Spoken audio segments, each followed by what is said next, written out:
ಇವತ್ತಿಗೂ ನನ್ನ ಮಕ್ಕಳು ಒಬ್ಬರೇ ಮಗ ಯಾವ ಬಟ್ ಮಾಡಿ ತೋರಿಸ್ ನನಗೆ ಕೇಳಿ ಬಿಜಾಪುರದ. ಇಲ್ಲ ನನ್ನ ಸರ್. ಹೆಸರು ಸಹಿತ ಹೇಳಂಗಿಲ್ಲ ನನ್ನ ಮಕ್ಕಳು. ಹೌದು. ತಮ್ಮ ಕೆಲಸ ನಾವೇನೋ ಮಾಡ್ತಾರ ಅಷ್ಟೇ. ನನಗೆ ಒಬ್ರು ಕ್ಯಾಬ್ ಡ್ರೈವರ್ ಬರೋ ಟೈಮಲ್ಲಿ ಹೇಳ್ತಾ ಇದ್ರು, ಸರ್ ಅವ್ರ ಮಕ್ಕಳು ಎಷ್ಟು ಸರಳ ಅಂತಂದ್ರೆ ಬಸ್ ಸ್ಟ್ಯಾಂಡ್ ಅಲ್ಲಿ ಬಂದು ವಡಾಪಾವ್ ತಿನ್ಕೊಂಡು ಹೋಗ್ಬಿಡ್ತಾರ್ರಿ ಸರ್ ಹಶ್ವಾದ್ರೆ ಅಂತ. ವಿಚಿತ್ರ ಜೀವನ ಅದು ಪರಿಣಾಮ. ಯಾಕೆ ಅಷ್ಟೊಂದು ಸರಳತೆ ಸರ್? ಆ ರುಬಾಬ್ ಇರ್ಬೇಕಲ್ಲ, ನಮ್ಮಪ್ಪ MP, ನಮ್ಮಪ್ಪ ಸೆಂಟ್ರಲ್ ಮಿನಿಸ್ಟರ್. ನಾನೇ ಇಲ್ಲ ಅವ್ರೇನಿರ್ತಾರ. ಹಾ ನಾನು ನೋಡಿ ಕೇಂದ್ರ ಮಂತ್ರಿ ಆದ, ಇಲ್ಲಿ 20 ವರ್ಷ ಮಂತ್ರಿ ಆದ, 7 ಸಲ MP ಆದ. ನನಗೆ ಆ ಗರ್ವ ಮನುಷ್ಯನಿಗೆ ಇರಬಾರ್ದು. ಮಕ್ಕಳಿಗೆ ಯಾವಾಗಾದ್ರೂ ಅದನ್ನ ಹಾ ತಂದಿ ತೋರಿಸ್ಬೇಕು ಅಂದ್ರೆ ಅದಂತೂ ಎಲ್ಲ ಹಾಳಾಗಿರೋರು ಹಂಗೆ ಈಗ.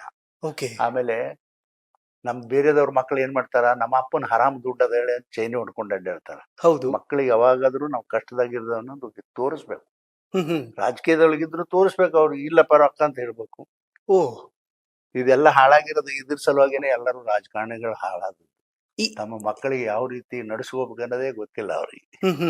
Correct sir. ಯಾವುದೇ ರಾಜಕಾರಣಿ ತಾನು ತನ್ನ ಟರ್ಮ್ ಮುಗೀತು, ನೆಕ್ಸ್ಟ್ ತನ್ನ ಮಕ್ಕಳು ಬರ್ಬೇಕು, ತನ್ನ ಮೊಮ್ಮಕ್ಕಳು ಬರ್ಬೇಕು ರಾಜಕೀಯದಲ್ಲಿ ಅನ್ನುವಂತ ಕನಸಿರುತ್ತೆ. ನೀವ್ ಯಾಕೆ ಆ ತರದ ಬುನಾದಿ ನೋಡಿ, ಹಾಕೊಡ್ಲಿಲ್ಲ? ರಾಮಕೃಷ್ಣ ಹೆಗಡೆ ಅವ್ರ ಕಾಲದಿಂದ ಒಳ್ಳೆ ರಾಜಕಾರಣ ನಾನು ನೋಡಿದ್ದೀನಿ. ಹ್ಮ್. ಇವತ್ತಿನ ರಾಜಕಾರಣನೂ ನಾನು ನೋಡಿದ್ದೀನಿ. ಹೌದು. ಅತ್ಯಂತ ಹೊಲಸ ರಾಜಕಾರಣ ಇವತ್ತು. ಹ್ಮ್. ಇಂಥ ಒಳ್ಳೆ ಬಂಗಾರ ಅಂತ ಮಕ್ಕಳನ್ನ ಇಂಥ ಹೊಲಸ ರಾಡಿಯೊಳಗೆ ಶಿಕ್ಷೋದು ನನ್ನ ಮನಸ್ಸಿಲ್ಲಪ್ಪ.